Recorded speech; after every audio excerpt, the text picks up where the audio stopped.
39 బ్రాండ్లు మనం వచ్చాక రద్దు చేశాం. ఇవాళ మొత్తం 350 బ్రాండ్స్ దగ్గర 300 పైన బ్రాండ్స్ ఇవాళ రాష్ట్రం అవైలబిలిటీ చేయగలిగాం. ఇవాళ ఈ క్యాష్ పేమెంట్స్ కూడా గతంలో ఎవరైనా వెళ్ళి మేము డిజిటల్ పేమెంట్ చేస్తామంటే లేదు క్యాష్ ఇవ్వండి అని చెప్పి వసూలు చేసుకున్నది దాదాపు 99,000 కోట్ల రూపాయలు ఓన్లీ క్యాష్ జరిగిందనేది.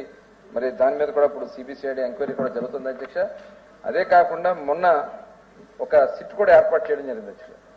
ఈ సిట్ ద్వారా మధ్యలో జరిగినటువంటి ఏదైతే కేసు కింద అని చెప్పి కలెక్ట్ చేశారనేది కొంత ఇన్ఫర్మేషన్ కొంత తెలియటం వల్ల సిట్ వేసిన జరిగింది అధ్యక్ష. సిట్ వేసిన సాయంత్రానికి తాడేపల్లి ప్యాలెస్ లో మొత్తం తగలబెట్టేశారు అధ్యక్ష. ఫైల్స్ అన్ని కూడా తగలబెట్టేశారు అధ్యక్ష. అంటే ఇందులో ఎంతమంది ఇన్వాల్వ్ అయ్యన్నారు, ఎంత పెద్దలు ఇన్వాల్వ్ అయ్యారన్నారు దానికి ఇదే ఒక నిదర్శనం అధ్యక్ష. ఎట్టి పరిస్థితుల్లో కూడా ప్రభుత్వం చాలా సీరియస్ గా ఉంది. మైను, శాండ్, ల్యాండ్ ఇలాంటి ఏదైతే ప్రధానమైనటువంటి ప్రభుత్వంలో ఏదైతే దోపిడీ చేశారో అవన్నీ కూడా ఉన్నాయి అధ్యక్ష. ఖచ్చితంగా ఈ ఎన్డీపీఎల్కి సంబంధించి రాష్ట్రం ప్రజలు కూడా నష్టపోయారు, ఆరోగ్యం నష్టపోయారు. ఇవాళ దాని మీద సీరియస్ గా మేము సిబిసిఐడి ఎంక్వైరీ చేస్తున్నాం. వాళ్ళని ఎవరైనా సరే ఎంతటి వాళ్ళైనా సరే చర్యలు తీసుకోవడం జరుగుతుంది అధ్యక్ష. మంత్రి గారు మాట్లాడిన దాంట్లో పాసింగ్ రిమార్క్స్ చేశారు అధ్యక్ష. వారు సిబిసిఐడి ఎంక్వైరీ జరుగుతున్నారు, మిగతా ఎంక్వైరీ తప్పులు చేస్తున్నప్పుడు ఎంక్వైరీ చేసుకోవడం ఆ ప్రభుత్వాల విధానాలు చేసుకోవచ్చు. కానీ ఫైల్స్ తగలబెట్టేశారు తాడేపల్లి కూడా, అవి రికార్డులను తొలగించాలి అధ్యక్ష.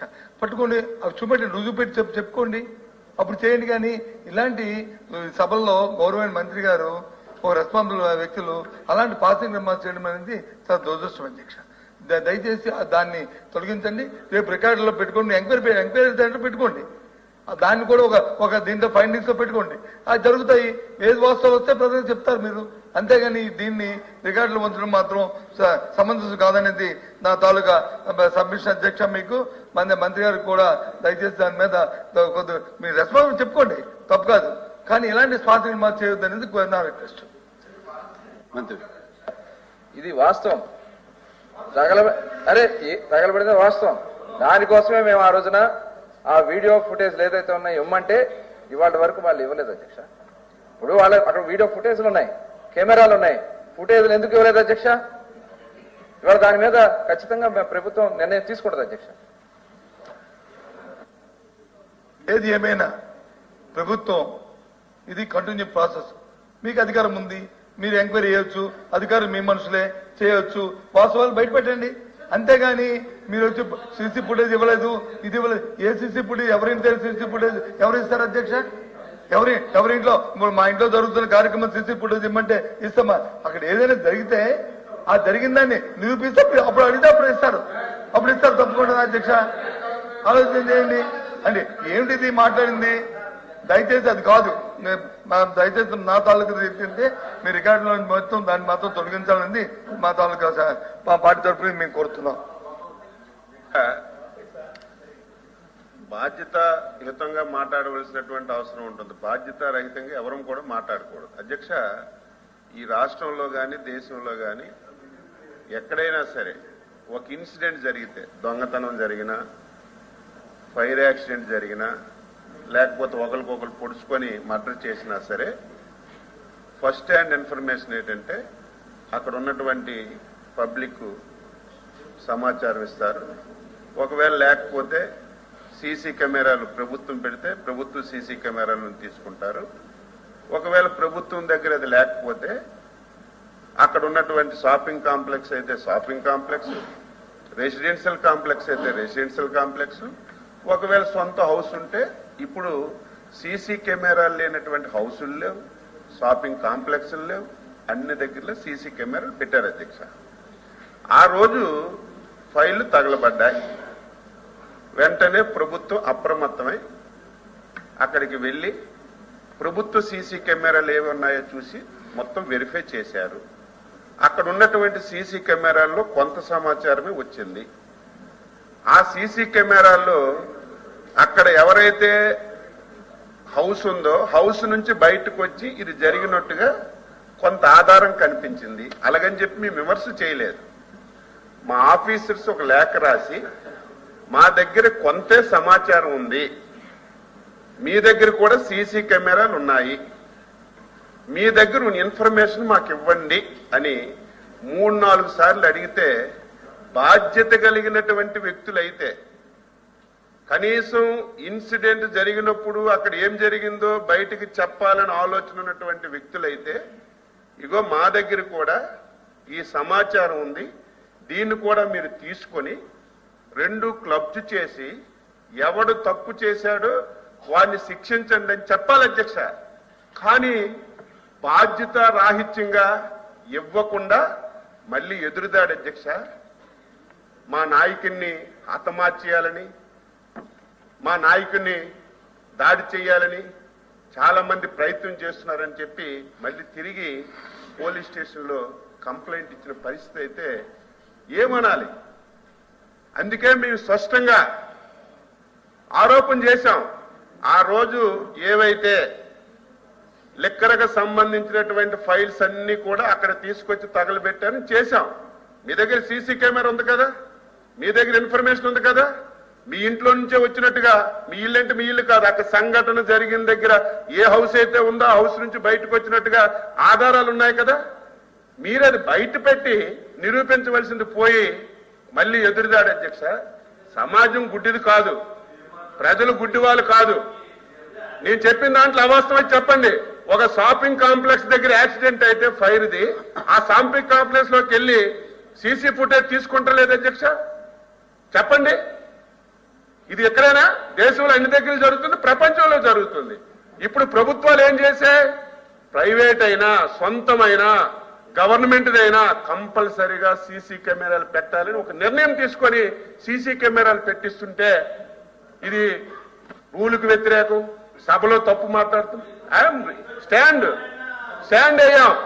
ఇప్పుడు కూడా అడుగుతున్నాం మీ ద్వారా, లేకపోతే మా చైర్మన్ గారి ద్వారా అడుగుతున్నాం ఆయనకి.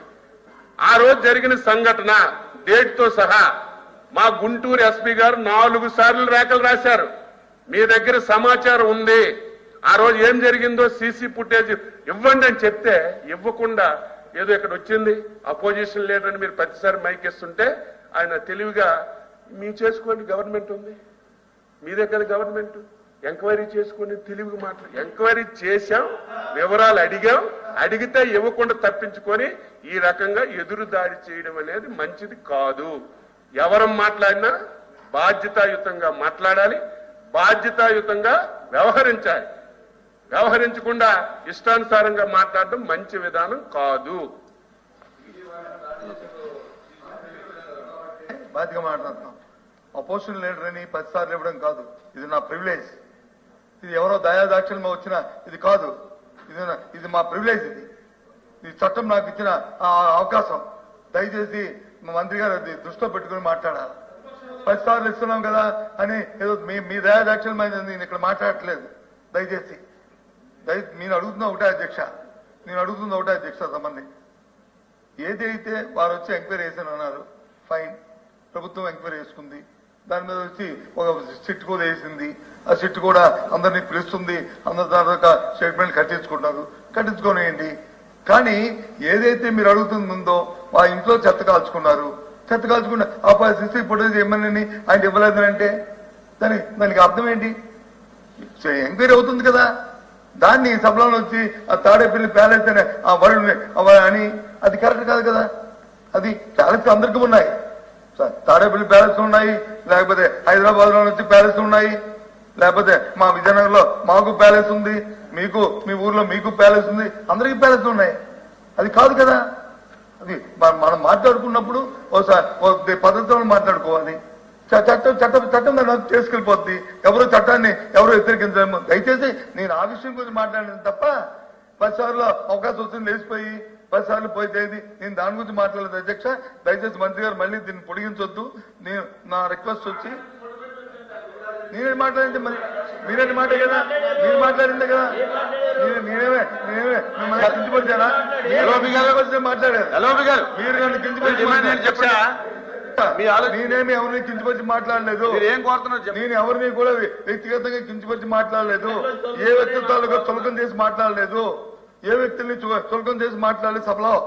కానీ వారు మాట్లాడే మాట నేను సమాధానం చెప్పాను తప్ప నేనేం చెప్పట్లేదు. దయచేసి నాకు సంబంధమైన విషయం అది. మీ ఎంక్వైరీ జరుగుతుంది కాబట్టి ఎంక్వైరీలు నిజాలు బయటకు వస్తాయి. దాన్ని మాత్రం నేను రికార్డులో తొలగించమని మీ ద్వారా మిమ్మల్ని కోరుతున్నాను. నేను అపోజిషన్ లీడర్ గారికి మీరు దయాదాకి నేను అనలేదు.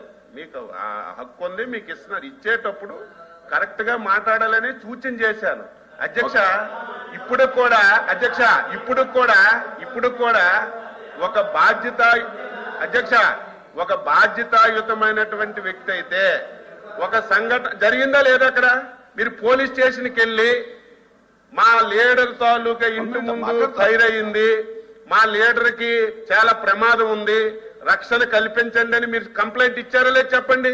మీరు కంప్లైంట్ ఇచ్చేటప్పుడు మా డిపార్ట్మెంట్ ఎంక్వైరీ చేసేటప్పుడు మీకు రిటర్న్ గా అడిగేటప్పుడు బాధ్యత కలిగిన వ్యక్తి అయితే పోనీ మీ దగ్గర కెమెరా లేకపోతే పర్లేదు, రికార్డ్ అవ్వకపోతే పర్లేదు, మీ దగ్గర కెమెరాల్లో రికార్డ్ అయింది, మీ దగ్గర ఉన్న సమాచారం కూడా మాకు ఇవ్వండి, మేము ఎవరు తప్పు చేశారో పట్టుకుంటామంటే ఇవ్వకుండా ఈరోజు ఎవరికైనా అనుమానం రాదా అధ్యక్ష?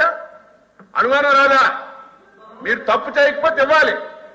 మీరు తప్పు చేయకపోతే నిజంగా ఎవరైనా కావాలని చేసుంటే మీ దగ్గర ఉన్న ఇన్ఫర్మేషన్ ఇస్తే 2 నిమిషాలు పట్టు. అదే చెప్పాను నేనేం తప్పు మాట్లాడలేదు, అదే చెప్పాను, జరిగిన సంఘటనే చెప్పాను నేను.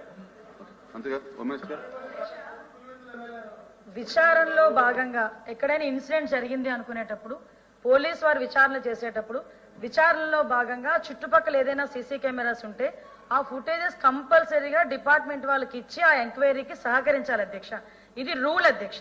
అంతేగాని ఇప్పుడు మా దగ్గర జరిగింది మాకు రక్షణ ఇవ్వండి అని చెప్పి ఆ రోజు వైఎస్ఆర్సీపీ నాయకులందరూ పోలీస్ డిపార్ట్మెంట్ దగ్గరికి వెళ్ళి కంప్లైంట్ ఇచ్చారు. ఆ కంప్లైంట్ మీద మేము ఎంక్వైరీ చేస్తున్నాము, మీ దగ్గర సీసీటీవీ ఉంది కదా దాని ఫుటేజ్ ఇవ్వండి అంటే మేము ఇవ్వము అన్నారు అధ్యక్ష. కొన్ని రోజులు తర్వాతకు వచ్చేసరికి సీసీటీవీ పని చేయట్లేదు అని కూడా చెప్పారు అధ్యక్ష. నేనేమంటానంటే అధ్యక్ష, నిజంగా మీకు న్యాయం కావాలి, నిజంగా మీ నాయకుడికి రక్షణ లేదని మీరు భావిస్తే మేం జరుగుతున్న విచారణలో మీరు భాగస్వాములు అవ్వాలి, దానికి సహకరించాలి. దానికి ఇక్కడ కాదు అధ్యక్ష, ఎక్కడైనా ఏ ఇన్సిడెంట్ అయినా జరిగినప్పుడు సీన్ ఆఫ్ ఎఫెన్స్ లోకి వెళ్ళినప్పుడు first of all police department వాళ్ళు చూసేది చుట్టుపక్కల ఏమైనా కెమెరాస్ ఉన్నాయా లేదా, ఆ కెమెరాస్ లో ఏదైనా ఫుటేజ్ ఉందా లేదా, ఆ ఫుటేజ్ లో ఏమైనా దొరుకుతుందా లేదా, అది ఇమీడియట్ గా ప్రైమ్ ఆఫ్ ఎంక్వైరీలో తీసుకొని దాన్ని బట్టి వాళ్ళు ఎఫ్ఐఆర్ కూడా నోట్ చేసుకుని ఛార్జ్ షీట్ వరకు వెళ్తారు అధ్యక్ష. ఇది ప్రొసీజర్ అధ్యక్ష. దీని ఏదో డివేట్ చేసి మిమ్మల్ని ఏదో బురద చల్లడానికో మేము చేసే ప్రక్రియ కాదు. దయచేసి మీరు కూడా అర్థం చేసుకోవాలి, మీరు కూడా సహకరించాలి. నిజంగా ఆ రోజు మీరు చాలా మంది వెళ్ళి పోలీస్ కంప్లైంట్ ఇచ్చారు, ఎస్పీ కంప్లైంట్ ఇచ్చారు, ఎస్పీ డైరెక్ట్ గా ఆ రోజు ప్రెస్ మీట్ పెట్టారు. మేము ఎంక్వైరీ చేస్తున్న భాగంగా మీరు సీసీ ఫుటేజెస్ ఇవ్వండి అంటే సీసీ ఫుటేజ్ ఇవ్వలేదు. మేము దానికి ప్రత్యామ్నాయంగా మేము సీసీ ఫుటేజెస్ కూడా పెట్టుకునే పరిస్థితి కూడా వచ్చింది అధ్యక్ష. దానికి వాళ్ళ ప్రైవసీ ఏదో ఇబ్బంది పడింది అన్నట్టుగా వాళ్ళు మా తర్వాత మాట్లాడారు అధ్యక్ష. కాబట్టి ఇది కంపల్సరీగా ఎంక్వైరీలో భాగంగా సీసీ ఫుటేజెస్ ఎవరివైనా